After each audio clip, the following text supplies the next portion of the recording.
Welcome back to Us Creative Types, the podcast that examines creativity through conversations with the people behind the work, exploring milestones in their lives and what they've learned along the way. I'm your host, Scott Littroff. Creativity can lead us to the exciting and new, but it can also make us look back, rediscovering what's been long forgotten, understanding what came before us, and finding ways of connecting that history to the present. In that sense, preservation can be its own creative act, connecting what we inherit with what we choose to carry forward. My guest today is a world-renowned classical saxophonist, educator, scholar, and historian whose career has been shaped by that very curiosity. Alongside his work as a performer, he has dedicated decades to researching the history of the saxophone, uncovering and reviving forgotten repertoire, and helping to establish a deeper historical lineage for an instrument that has occupied an unusual place in the classical tradition.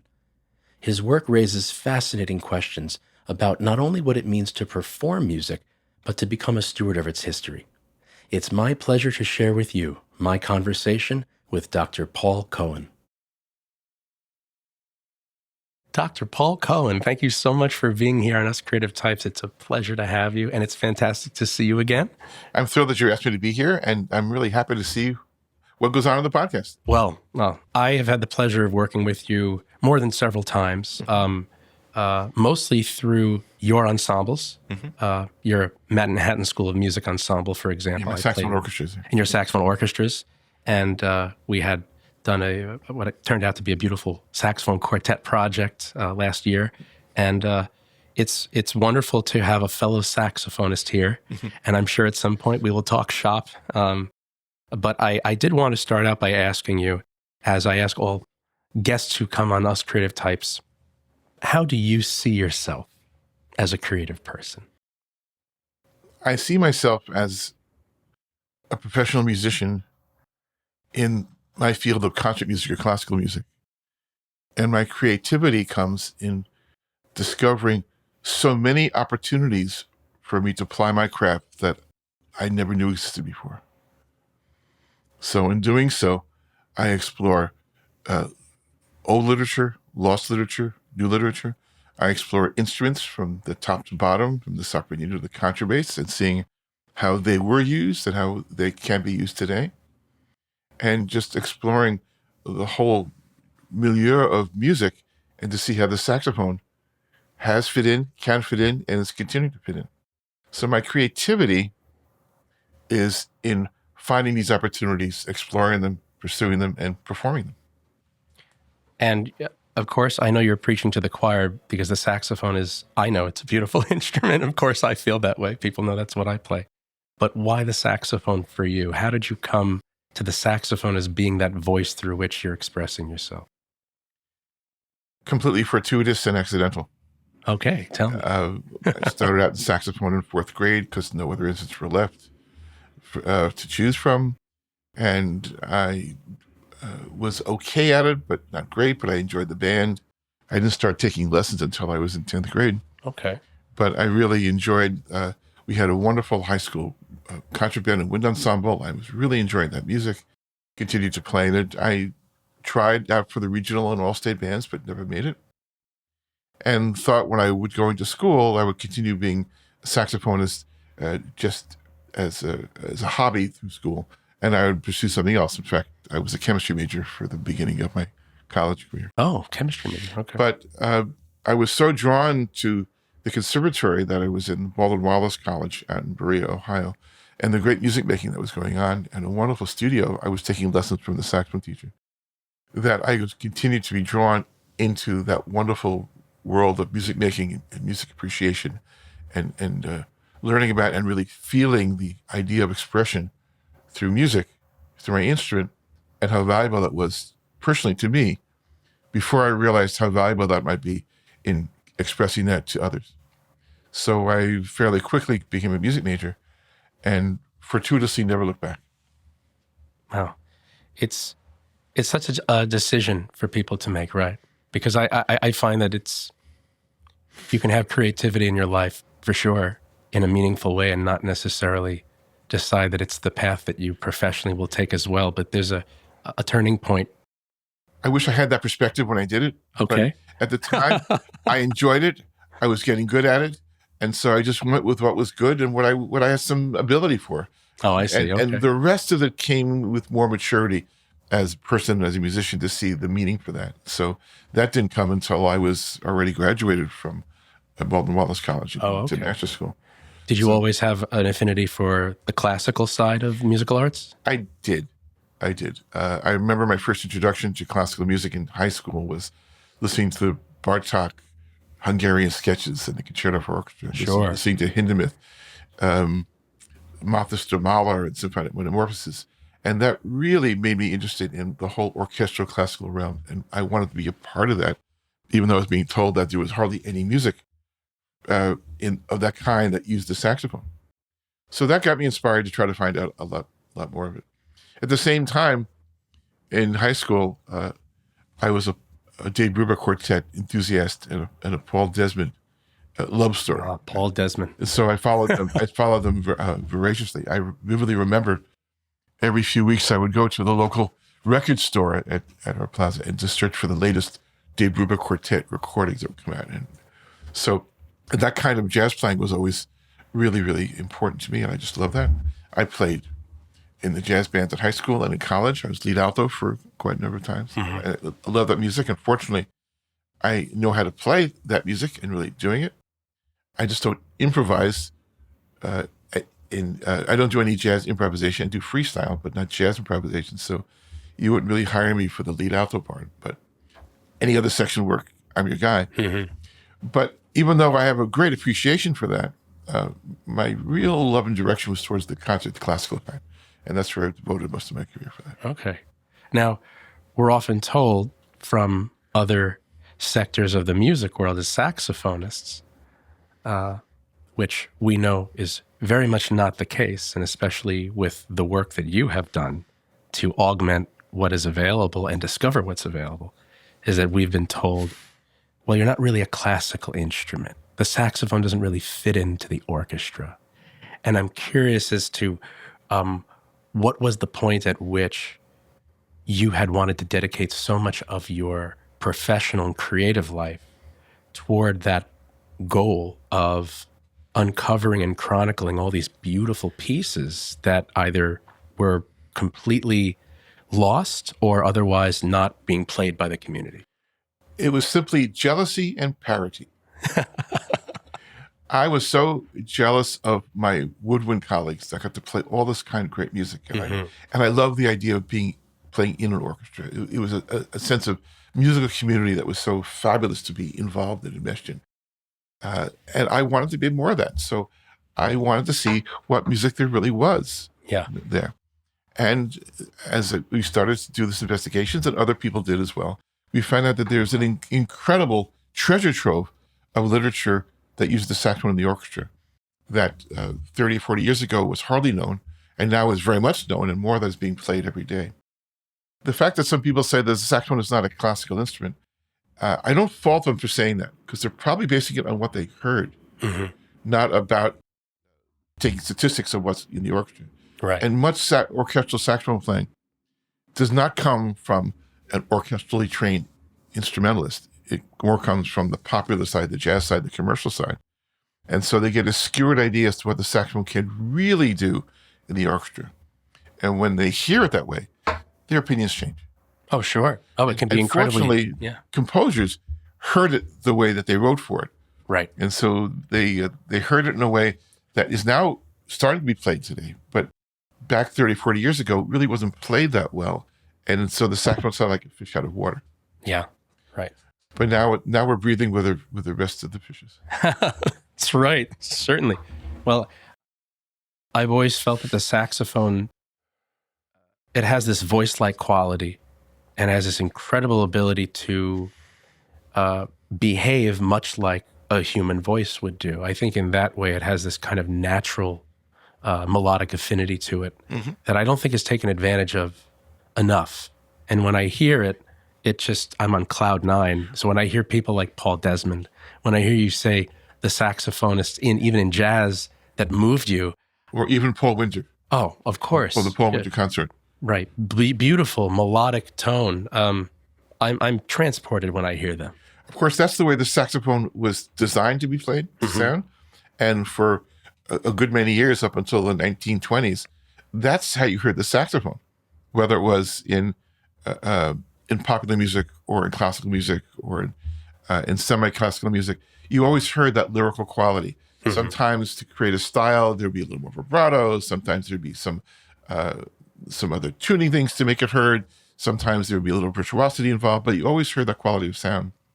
It was only when mouthpieces started to change in the 1930s, and there was more of a collective usage of the saxophones in jazz bands when they started to get assembled. And radio broadcasts were now becoming more common. Did the saxophone sound change? And it gradually changed into, from a commercial venue that still had great, beautiful qualities to it, it started to change to brighter and more powerful qualities that lost some of the richness of the vocal. And that's what people started to hear the saxophone as. And that's when saxophonists who play that way, when they got to play in the orchestra, brought that with them. But toning down an edgy commercial sound does not make it an orchestral quality of sound. And so people responded to that saying, well, thank you very much, and bye. Right. That's a great point, though, because that's a trajectory that I think other instruments have experienced. Maybe not in quite the same way, but I even look to the difference between the dimensions of the violin between its original iteration and now. It's slightly bigger. It projects a little bit more. Baroque bows versus modern bows. The idea of wanting to grab more power, wanting to grab more sound.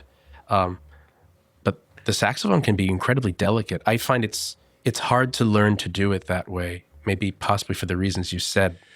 The acoustical design of the saxophone gives it advantages and disadvantages to other instruments. Because it's got a comparatively wide bore and a conical bore, it has far more acoustical tonal directions it can go at. So if you look at the variations of the saxophone sound acoustically, from the most lyrical to the most brazen, it's a huge swath of sound. If you look at the variations from the violins, from the original to here, in their world, it's significant, but compared to the saxophone, it's maybe a 15% change. Where the saxophone, it's much greater than that. So the huge variation in violin sound from the early violins to today is a small percentage of the huge variation we get in saxophone sound from the 1850s or 40s to today's sound. Right. So we get much more variation in the saxophone, and that's by acoustical design. That's good and bad. If you know how to work it, that's why the saxophone is such an ideal voice for so many genres of music, right? It's a great jazz voice. It's a great classical voice. It's a great contemporary music voice. It's wonderful for rock and roll. It's wonderful for all kinds of new age things. And each time when you find a player who understands its role tonally, it works really, really great. Right. The problem now is making sure that when people go into a certain style to play, they know exactly what the sound should be like to make it sound authentic, and not just port it over from some other place. Right. There's ideas of authenticity come to mind, but also just understanding what stylistic traits fit best. And great players in one genre are not great players in another genre. Surely. They're just not. They are great for a reason, and unless they've really done their homework, so to speak, and made those adjustments, then you put them into another genre, their greatness is compromised by them not knowing what the tonal requirements are to make it sound like it really belongs.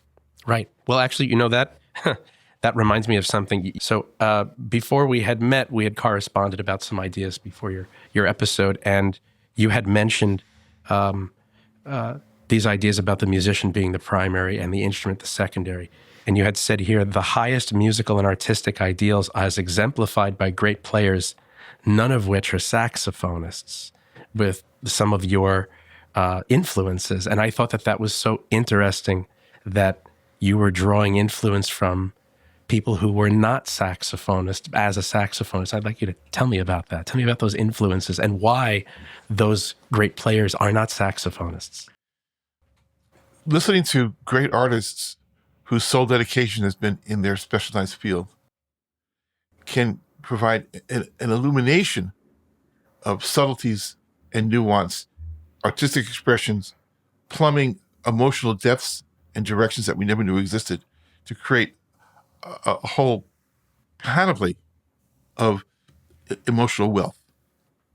And if you want to be sensitive to that, to get that message, to be that affected by it, to have the sound go from just being pleasant to having meaning, to having depth, to becoming cathartic within you, to having really plumb or have you examine things deeply within you. Those are aspects of communication that I want to be a part of. It's things that we can't get through other artistic fields. We can't do it in words. We can't do it in cinema. We can't do it so much in graphic design, but we can do it in music. And when I hear great artists who have dedicated their lives to those subtleties to get really deep within you, and that goes to violinists and cellists and singers and great bassoonists and great clarinetists. You can find them in any field. Then what I learned from that through what I call a really close hearing, and then try and do that on my instrument to get the same, at least to have the same vocabulary that they're using. Sometimes I think, well, for instance, I tell my students a lot when we're talking about articulations, we're learning to create different articulations on a staccato note, and there are many. And I often tell my students that right now, as an advanced undergraduate students, you have about 10 or 15 different articulations that you apply to. But my orchestral colleagues have 100. Mm-hmm. And the difference, the subtle difference in the quality of articulation as it relates to the style creates a whole nother world of emotional involvement and interest in depth. Absolutely. And that's what we're trying to learn to do that. So if you are attuned to that, if you like having that kind of expression, if you like being really moved in many different ways by the music you're hearing, then we can learn from these people and then port that over and learn to do it on their saxophone.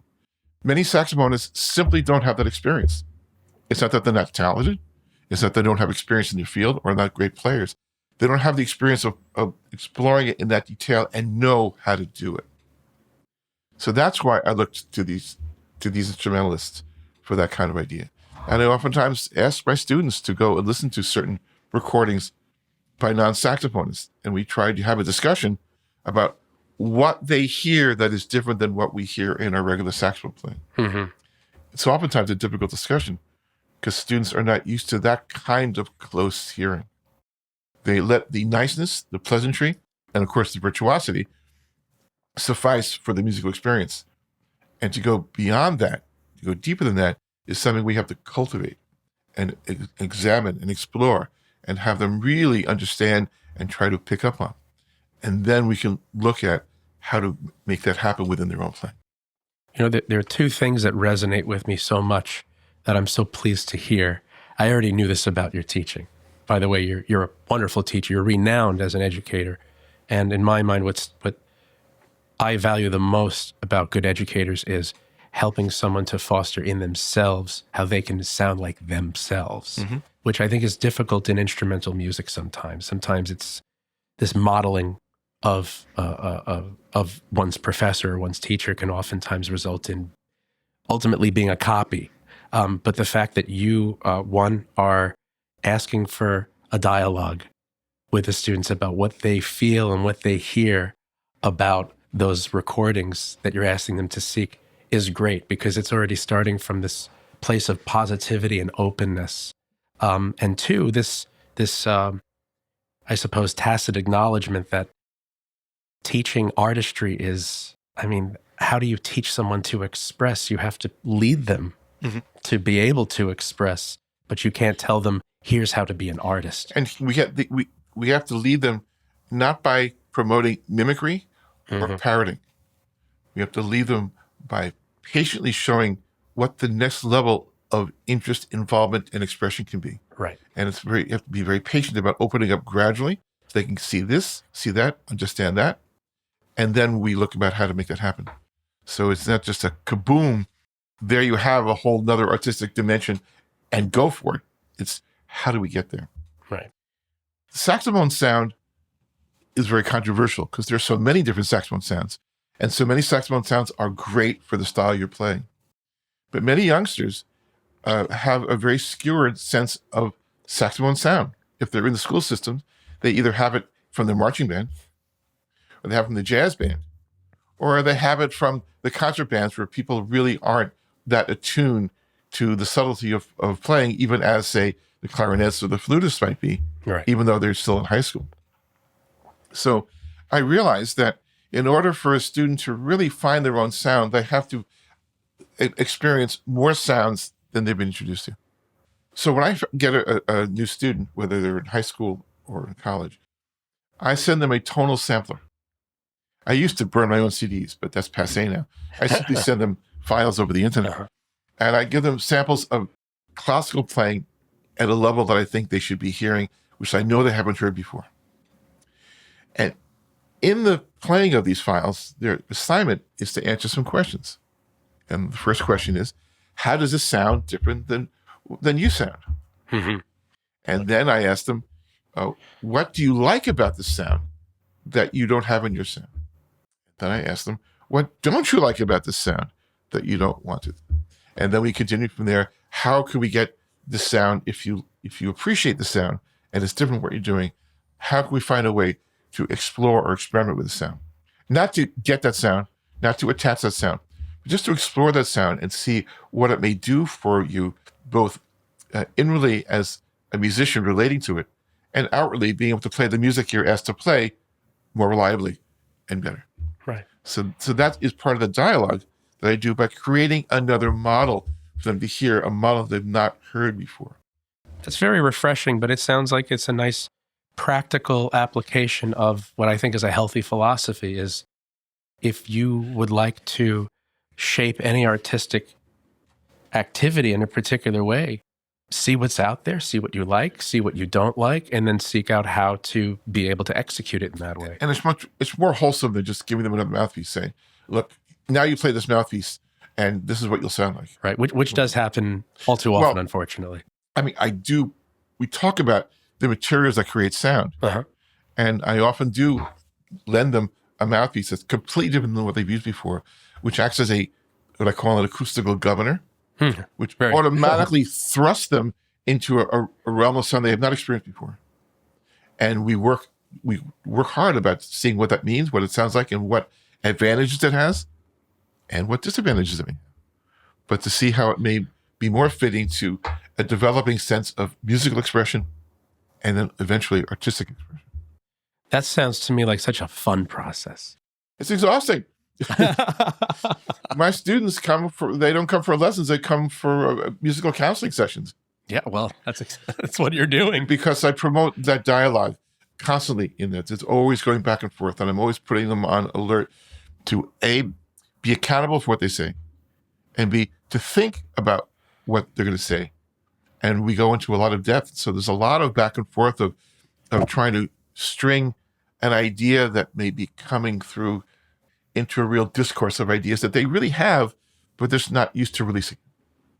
Well, that's wonderful. That's a nice way to nurture that and create a safe space so that people don't feel like they can't be honest and be themselves, because this is, I think, one of the most vulnerable things in life is being a creative person and putting it all out there, putting it all on the stage, putting it all into the microphone, because you have to reach a place where you say, well, this is how I'm going to do it. This is how I'm going to interpret something. We may have had 1,000 interpretations of that same piece, but this is how I'm going to do it. And these days, it's even more challenging because students come from their high school experiences not really understanding how to communicate directly or communicate accurately. Everything is shrouded in a contextual, I kind of understand that. Mm-hmm. And the actual specific meaning of words is lost in there. So that I may use a very descriptive word, which is a normal word, but it's a descriptive word. And I'll see you nodding, and I'll ask them, well, do you know what that word means? And they say, well, not really, but I kind of get the idea. And we have to start discussing, no, kind of getting the idea is not the point of why we're here. Understanding all the subtleties, intricacies, and nuances of what we're talking about is the idea, so we can grow and develop and be more expressive and be more communicative. So we need to be, and probably the only time they get that on campus is in sessions with me where we have these dialogues where I make them accountable and I listen to every word they say and ask them to explain what they're really saying. It's a revelation to them, sometimes rather disturbing. Well, learning to communicate effectively and to especially ideas related to an art. There is something about music that we know music is a communication that words cannot do by themselves. They can't convey that, but to be able to have that conversation with students and help them to communicate better, that's invaluable. So much of our lessons are in learning to be more communicative, Sure. learning to realize that it's okay to not know what somebody says and to ask what he means. So I keep telling my students, if you don't understand what I'm saying, if you don't understand a word, just ask, and I'll be happy to explain it to you so that you understand well enough so we can have our conversation at another level, Right. at a deeper level, and we'll make that connection first verbally and then musically. Well, as I know very well and know from experience, colleagues of mine who were very much impacted by your teaching, who were the teachers that you had who had that kind of impact on you? My first saxophone teacher in college was an oboist. Oh, really? Okay. And he was asked to teach saxophone. This was at a time when there weren't that many saxophone degrees being offered in the United States. It was just starting. There were a handful. And Walden Wallace was one of those. And he was a wonderful orchestral musician. And so he instructed us as if I was a member of the orchestra in terms of the sound getting, in terms of how to phrase this and how to phrase that. And I just thought that was normal. Mm-hmm. So that was a major influence in terms of attitude and expectations. And then I had a long-term relationship with Sigurd Rascher. Oh, Sigurd Rascher. And For those of you who don't know, one of the really just founding fathers of modern saxophone performance theory in so many ways. Yeah. And as we know, so many pieces were written for him, Absolutely. such as the Klausenum and the Beautiful Larsen, works. and the Ibert and the Martin and the Dahl and the Husa. So he was very philosophical in his artistic reach. And I went to his clinics. I was one of his helpers at his big Yale clinic that he had, where I did a lot of conducting, working with him. I was invited to his farm for many years. Every year I would go twice a year to his farm in upstate New York, in Shushan, New York, where we'd spend time. I never played for him. I never played for Mr. Rascher, but we would discuss all things about music, saxophone, life. I would go home with a trunk load of vegetables from his organic garden. I would go home with several containers of his extremely expensive maple syrup that he made. He was literally won national awards for the syrup, and I would buy them to make peace with them. But it was more about this the philosophy of artistic playing, and what we're trying to do as creative artists when we're on stage, and how that manifests itself in our preparations, sometimes in the materials that we use, and sometimes what we do while we're actually on stage and what our role is. So he was very, very important. I understand that the technical studies of an instrument or of any art are very important. But to see the look on your face when you're recounting how you were at his farm and talking with him, and even just him giving you vegetables, I mean, just all of that, it's so invaluable, just having that human connection with people. And I think that as creative people who are, let's say, in the stage of their lives where they're doing intense study or feeling the pressure of those who came before them, I think it's very easy to just say, well, all of it is lock yourself in a room, play, and that's it. And that's part of it. But that's the other part. You have to live life. And that just the look on your face when you were, the joy of recounting that. Those are some wonderful times. And through that, I collaborated with Mr. Rascher. I helped to publish some pieces that he wanted published that nobody's interested in. And he wrote forwards for that, which are now in the publications. And I helped to preserve a lot of his audio that was on reel-to-reel tape that he wasn't sure he wanted to preserve anymore, but I convinced him to preserve it. And I took those materials and made copies so that they'd be preserved. So I felt a connection with that in sustaining this legacy that was imperiled for a lot of reasons that we won't necessarily go into, but about the political history of the classical saxophone. So all that really made a difference in understanding what we can as players do when we become not just players, but become artists, right, with a mission to express or communicate what we are feeling and sensing to others and making that message have meaning. And whether it's before 1,000 people in a symphony orchestra or whether it's with 15 people at a nursing home, it's the same value and the same dedication goes to it. That's right. That's right. And I think it makes it's honest and it's beautiful. And I do want to ask, those experiences assisting the late, great Mr. Rosher with solidifying that legacy of those pieces, is that the first instance of your realizing how important saxophone history was for you? Because you are, other than a performer, a recording artist, a great teacher, you are also known as this champion of saxophone history. And I know that it's a great deal of the work that you've done is chronicling that. The answer is no. No, okay. But let me explain. While I was a graduate student at Manhattan School of Music, and I was gigging because there are a lot of ensembles in New York that use saxophone, a lot of contemporary groups. But for the most part, I was, congenitally unemployed classical saxophonist getting a degree.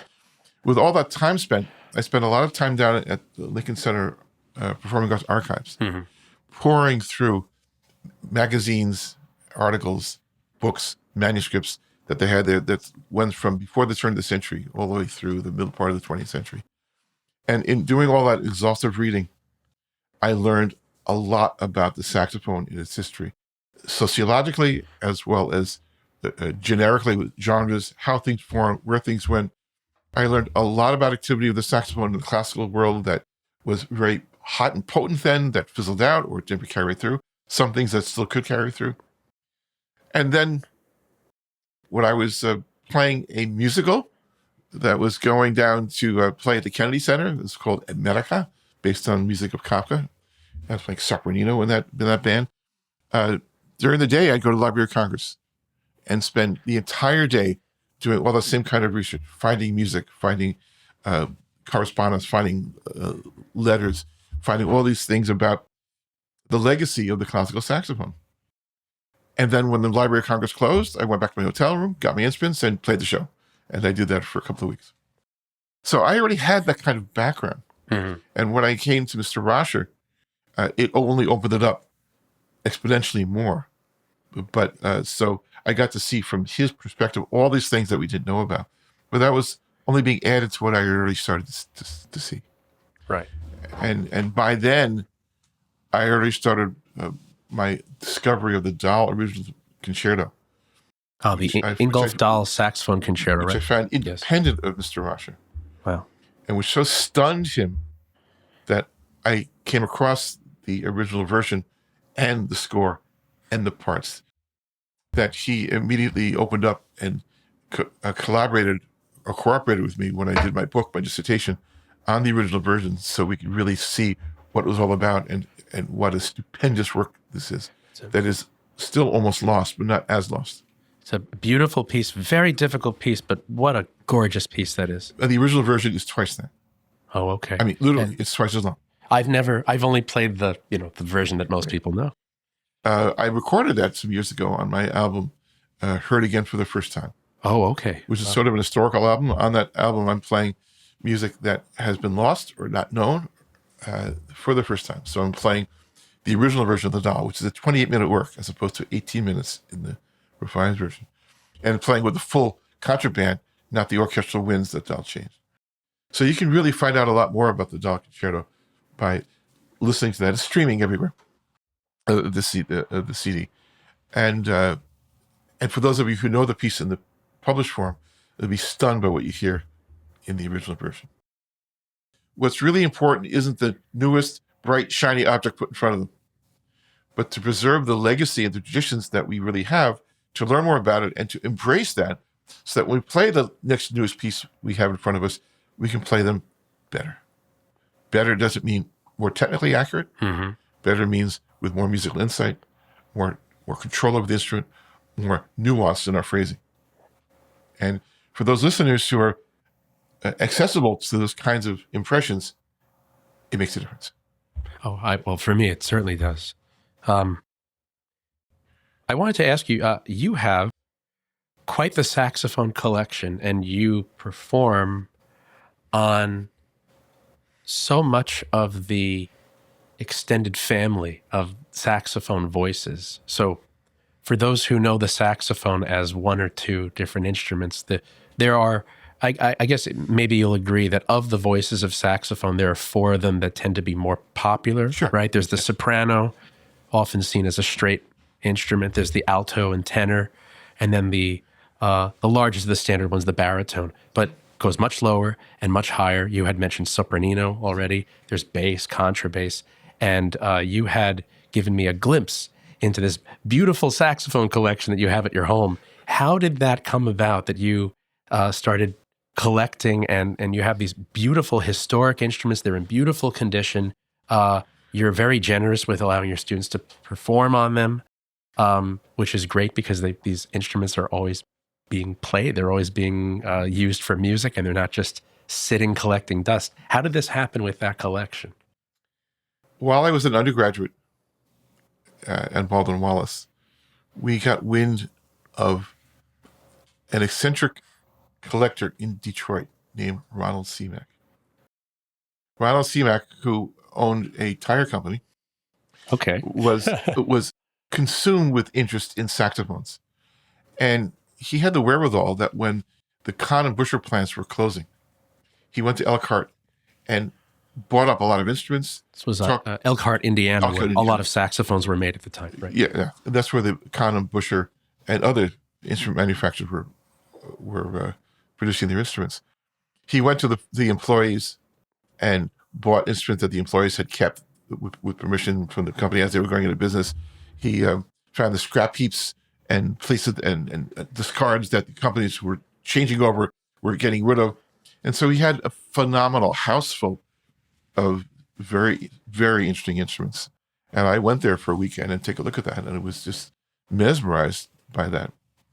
At the same time, when I started going to graduate school in New York and started doing my research at the Lincoln Center Performing Arts Division, I came across the history of so many of these instruments, some of them odd, some of them different models, some of them strange, and be able to understand them both not from their instrumental background, but from their societal background, the cultural background, why these were made, what their role was, how they were intended to be used, what interest there was, how they were acoustically being set up. And so I had a really great knowledge of these instruments, and sometimes I would see reference to them being played.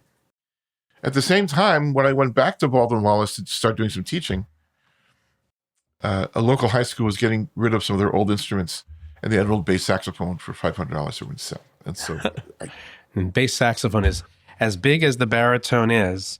The bass has the neck goes all the way up. It looks like something out of a Dr. Seuss book. I mean, it starts to get Seussian almost.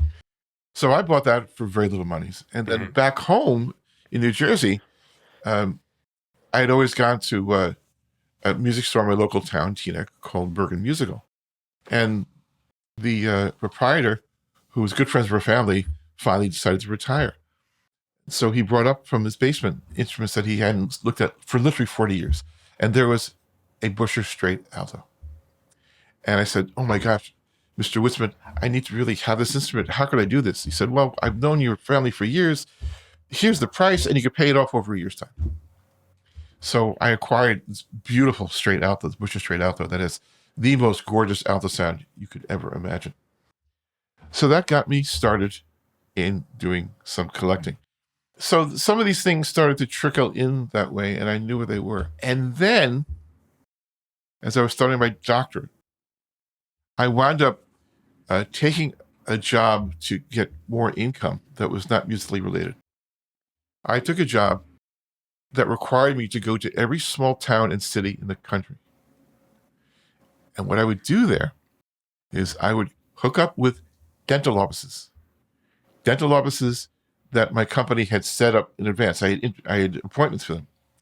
And I would go to their offices and I would buy their scrap gold and silver for cash on the barrelhead. So I'd go into the scale, weigh up the material, pay them cash, and I would take the gold and silver, and that would be my job. Well, after 5 o'clock hours with my own time, and all these small towns, I knew enough from my historical overview, all my learning about the history of music and saxophone at the time. I knew what instruments may have been where and used for when, even 40 years or 50 years earlier. Wow. So you were tracking down the I horns. was tracking down the horns. So I went to the high schools that I knew would have sarrusophones or bass saxophones. I went to antique stores. I went to pawn shops. I went to the local unions and say, hey, I'm looking for it. Oh, yeah, Joe had played the C soprano. He retired many years ago, but he lives up on Maple Avenue. Go see him. And over the years, I found many, many instruments. This is before internet, if anybody can think that far back or even imagine that. Before eBay, it was before ridiculous prices. These are collector's items. So I was able to say the find least. these instruments that they were more than happy to sell me because they were just doing nothing. And here I was interested in it. And I would write articles about these instruments. And so I managed to acquire a fair amount of very unusual instruments all throughout the United States because of my travels throughout the country. Wow. And that's how I started to collect them. That's and amazing. then started to play them and saw that some of these instruments that may look a little funny sounded great. And they weren't that funny. They may have been novelty items in some form, but they still had an integrity of construction about them that gave them a really viable and really beautiful sound. So that's how that got started. That's amazing. There must be a lot of sentimental value also in knowing the search for many of those instruments. The stories of how I found them in many ways are worth more than the instruments are. Wow. But that's amazing. I've written some articles about how I found some of these instruments, and some of the stories are really quite interesting. That's great. That's amazing. Wow. And yes, and so I do play on a lot of these instruments. Now, some of them I just demonstrate on, but many of them I play professionally on them. And I feel I need to do that because I'm a professional musician, but I'm not a doubler. I do play flute and clarinet, but Scott, you will never hear me play them because I just don't play them. Now I want to ask. I'm just curious. Well, until you hear me. I just never developed that to the professional level. A lot of my incredibly diversely talented colleagues could learn to play flute and clarinet at very, very high levels. I just couldn't do that. Joe Allard taught me clarinet for 6 weeks before we both gave up on it. Joe Allard, by the way, was also a great mentor of mine and completely redid my understanding of tone production and has a legendary saxophonist. And every lesson that I give in teaching the mechanics of playing comes directly from his teaching. But as a professional player who did not double, I thought to myself, well, I have to be able to be more diverse. So I wound up being able to be proficient on all the size saxophones. So I play sopranino and soprano and the conosax and the alto tenor, C tenor sometimes, the baritone and the bass, and even the contrabass at a professional level. So when needed, infrequent as it is, I'll do that. But sometimes it pays off. I was hired to play sarrusophone with the American Symphony Orchestra some years ago. They did a piece by Villalobos that has a contrabass sarrusophone part. I played sopranino in Gershwin, the original version of the Rhapsody in Blue. So I play all those different instruments that I do at a professional level. So I feel that I'm really ready to go in any situation as a saxophonist, right, and play it. So I do play all the instruments, and of course, the more unusual ones, I'm good at demonstrating, but I would not necessarily go on the bandstand with them. Right. So, do you see the historical work that you do as separate from the other work you do, or do you consider that part of the art itself? It's separate but connected.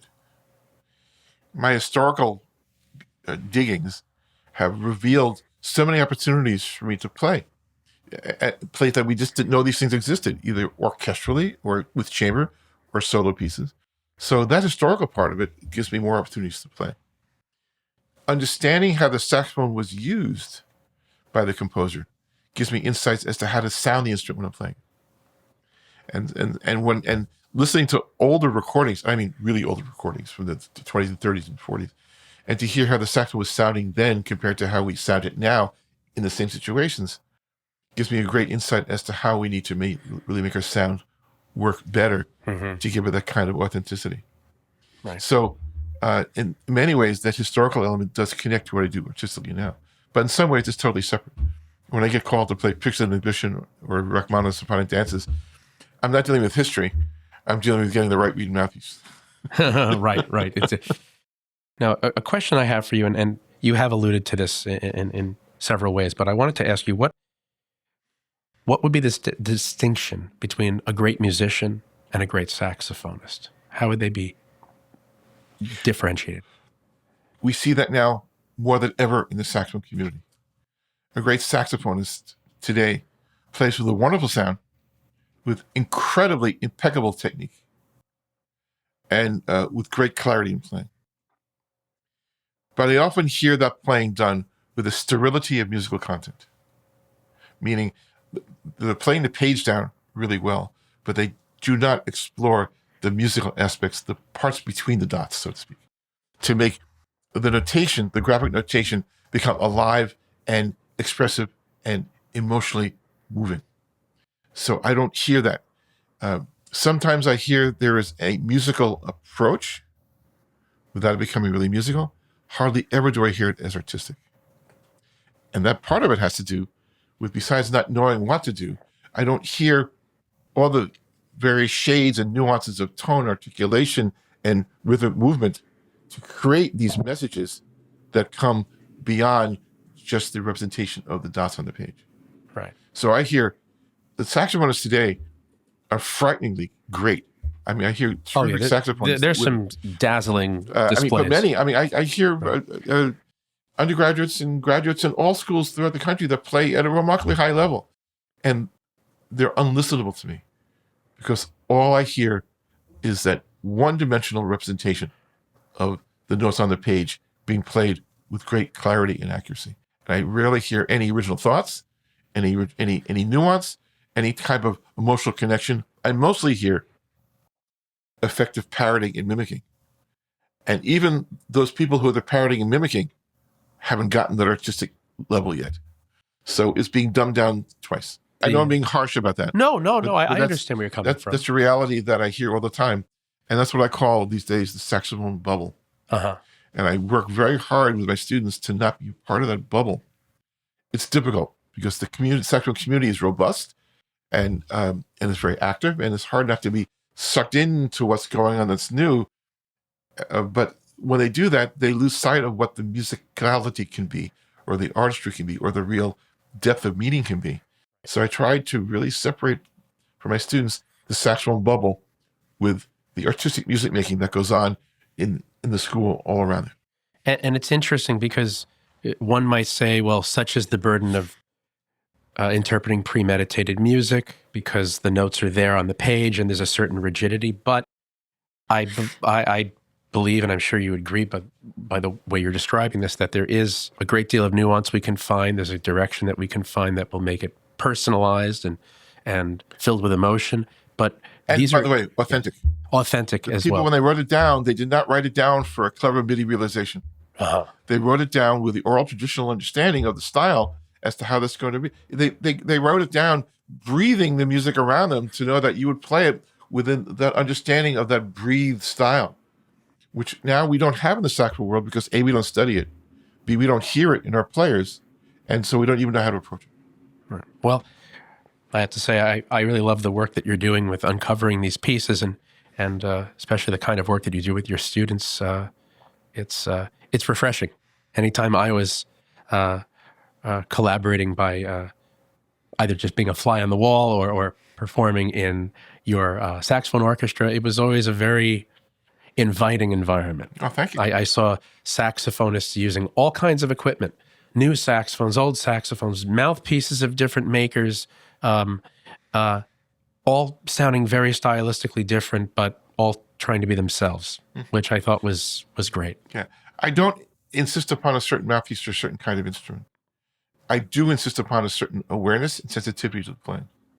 I do insist that they create a sound that is going to be a responsible, professional, artistic sound, which doesn't have to be my sound. It could be other sounds that can work really, really well. But they have to understand the parameters to make that sound orchestrally viable. Right. People ask me what school of music I come from as a saxophonist. You're from the Rasher School because I spent so much time with Rasher. Are you from the Muse School because you spent so much time with Joe Allard? And I said, no, I'm from the orchestral school. I got a lot of my tonal imprinting when I happened to be lucky enough to play with orchestras, not soloists, in the section. And the great part of playing as a saxophonist in a section in the orchestral repertoire is that most of the time you don't play. So most of the time I'm listening like crazy to what my colleagues are doing around in their sectional work, in their solo work, in their accompanying work, and all the things that they were doing that I didn't know you could do. Right. And so I was learning to hear that and say, I need to do that too, so I can become one of them. So that formulated my ideas of saxophone sound for concert work, classical work. It formulated my ideas of how to be playing in chamber music, formulated my ideas of expectations of sound and style. So I come from what I call the orchestral school. And I use different mouthpieces and different instruments for different things, depending on what I'm playing. Mm-hmm. So if I'm playing a Pops concert, if I'm playing a Gershwin concert, playing music Kurt Weill, it'll be different than what I'm going to be playing if I'm playing pictures or the Romantic Symphonic Dances. Mm-hmm. In order to try to get that authenticity of tonal style and then the musical expression. So that more or less defines how I look and listen to the saxophone and my peers. It seems to be a philosophy of openness. I think this is something that would help creative people in many areas, not just as a saxophonist, but being in a creative art where you allow yourself to see what those other perspectives are in service of understanding a balance of authenticity, of artistry, of balancing technique with emotion. It's a hard thing to do, but I think it's a worthwhile endeavor to try. Here's the difference. It's openness with responsibility. And it's the role of the teacher, who allegedly comes from a higher level of experience to know these things, to let the student explore and find his voice, but within the parameters of what's going to be considered professionally viable. So we just can't let them do what they want and say, that's okay. No, I see where you're going, but it's not so okay. Listen to where we can take it here and see if that makes a difference in how the expression is going to be more authentic, more viable, more accepted, deeper. So that's where we have to do the leading without imposing. So during our conversation, Carol's been, of course, listening, and she has some, what are always these very beautiful, thoughtful follow-up questions. So we have Carol's questions. So here's the first question from Carol for Dr. Paul Cohen. Do you ever worry about what disappears culturally when there aren't people dedicated to preserving artistic lineage? More than ever am I concerned about that. And I see it just in my own little specialty of the concert saxophone, where I find that there is so little interest in learning what they don't know that there's almost a severance of tradition and legacy lineage of our instrument to the past. And without the past informing us about what we're doing today, then the musical expression, the musical level, the depth of expression is lost. With other woodwind instruments, there's such an embedded repertoire and an understanding of sustaining that lineage that it's not a problem. Mm-hmm. Because with everybody who plays something contemporary as a flutist, they will go to the Mozart flute concerto, or they'll go to the Poulenc sonata, or the Hindemith sonata, or any one of the pieces that it's just so embedded in the culture. But saxophonists lose sight of that, and there's not an interest in reclaiming that, except for a precious few people. So once we are divorced from that, then it's only the next bright, shiny object that forms our artistic direction, and that's not an artistic direction.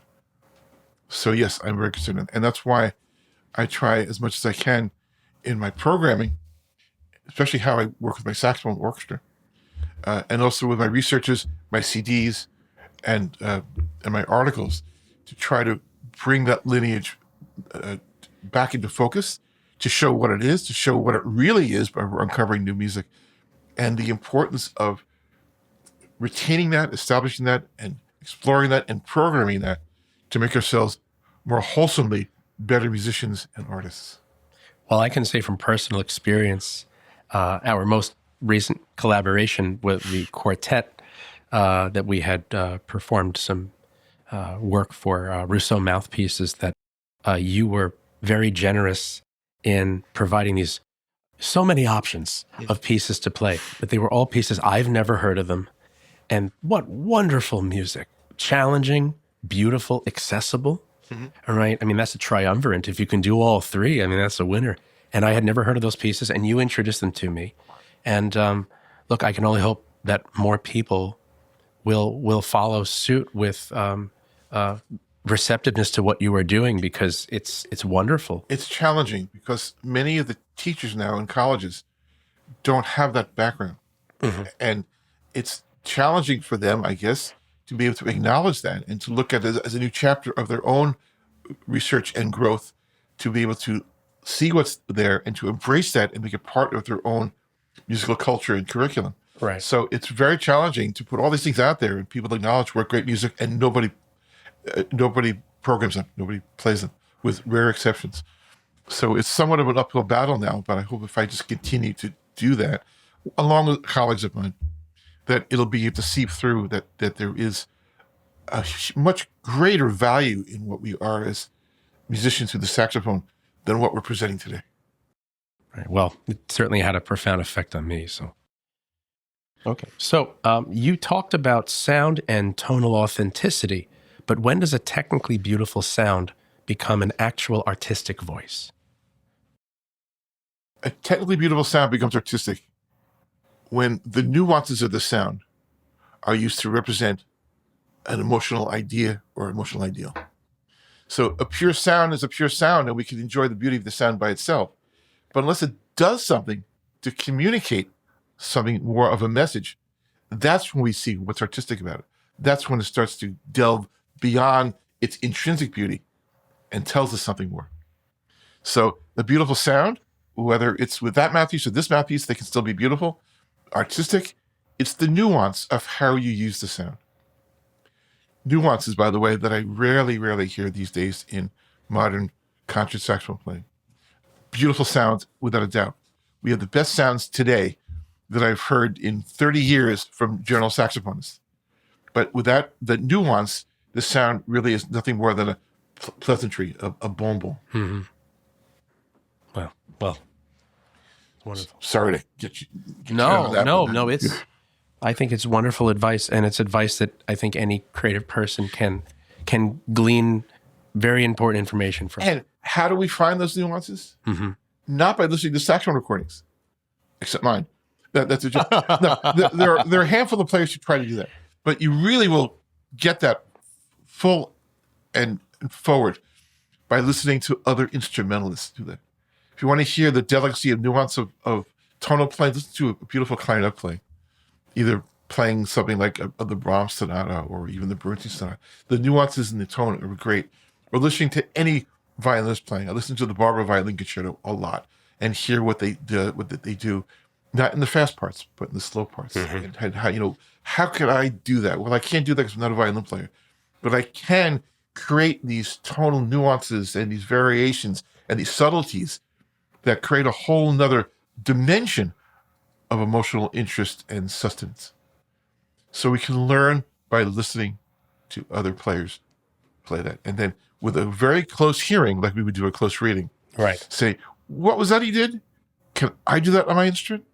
At first, no. But after a few tries, now I see what that is. And now I can hear what that adds to the expression, to the line.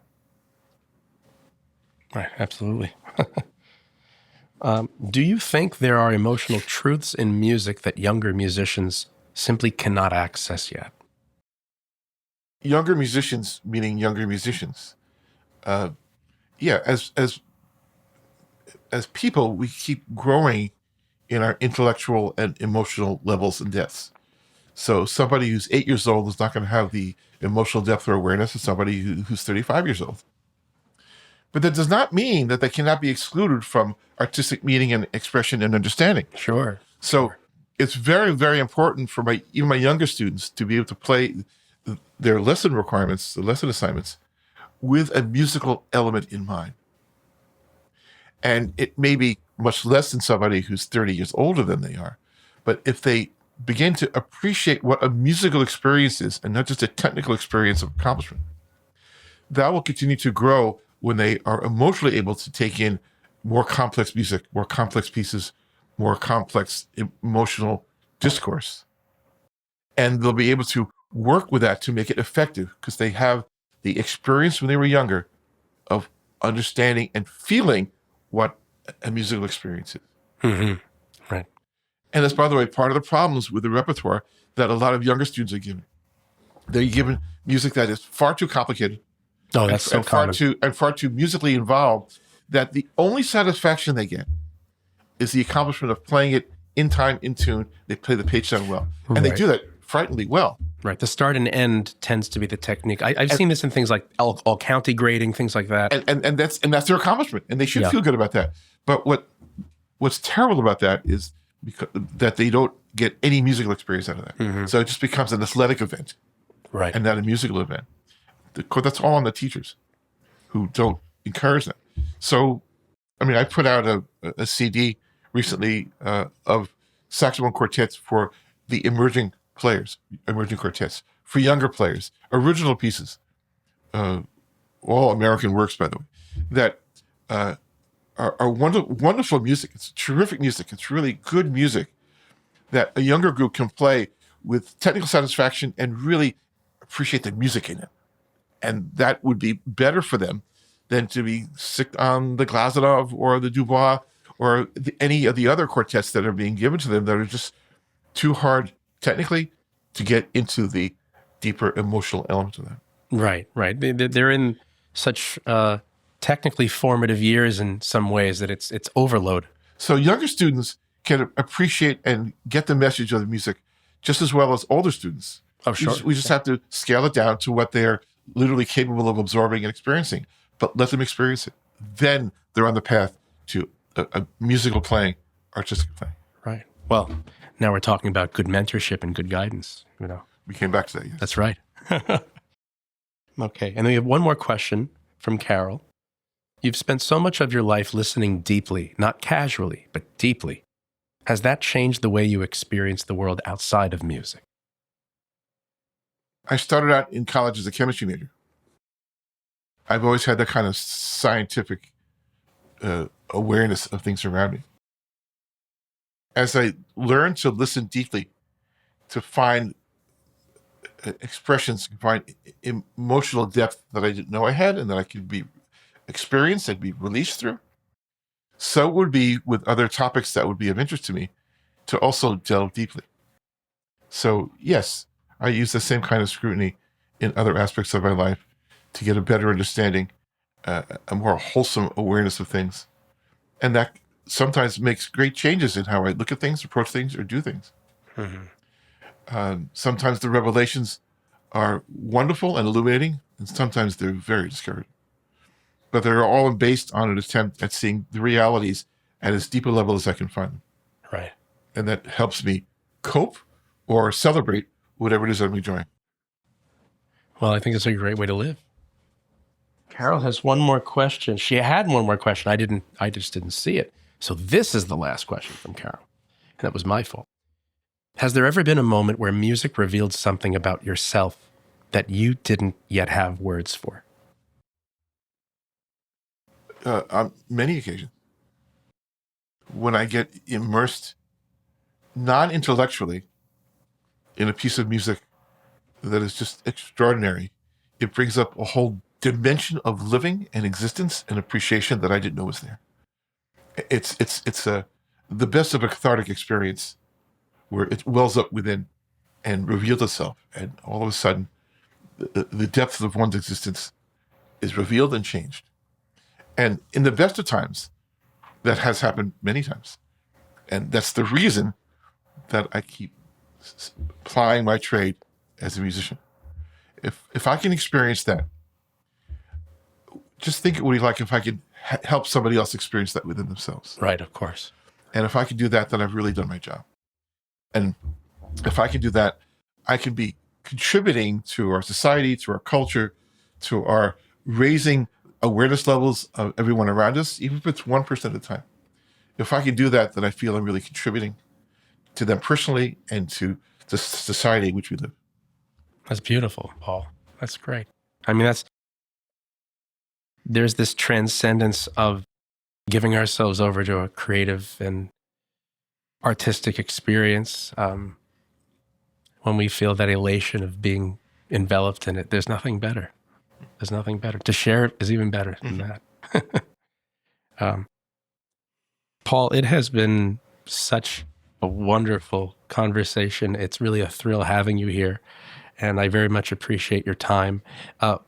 Before we wrap things up, I wanted to ask you, I know you are a very busy man. You're a very busy musician in many respects. And if there's anything coming up, anything you'd like to plug, anything you'd like to tell us about on the horizons, projects that you may be working on. We're always discovering new pieces. And this last fall, I helped to discover a piece for violin, saxophone, piano, a chamber work written in 1967 by Edward Moritz, which sounds like Brahms wrote it. It's absolutely spectacular. And I performed it at the Manhattan School of Music. It's up on YouTube, and we're going to be publishing it soon. Oh, wonderful. Moritz also wrote a tenor sonata, which we just started exploring a few weeks ago. And as you know, the tenor repertoire is not as extensive as the alto repertoire. And to have a tenor work that sounds as if Brahms wrote it could be a major addition to the tenor repertoire. And so that's something we're exploring for this summer. So that's really exciting to me. My quartet is in the middle of recording another CD for the Parma label. Is this New Hudson? The New Hudson Quartet. New Hudson Quartet. And I'm very excited about some of the music that's going to be on there. Parma label, yes. Yeah. Yeah, my MSR Classics album is now under Parma. Okay, that's right, under that umbrella. So we're going to be recording some music that is very politically charged, okay, which will relate to what's going on today politically. And we'll be playing a new work by a colleague, Peter Lurie. That's a very beautiful, light, and sophisticated work, but also some earlier works that draw on some jazz. We're going to be recording a piece that Granger wrote. He did his own arrangement of a Bach prelude and fugue for saxophone quartet.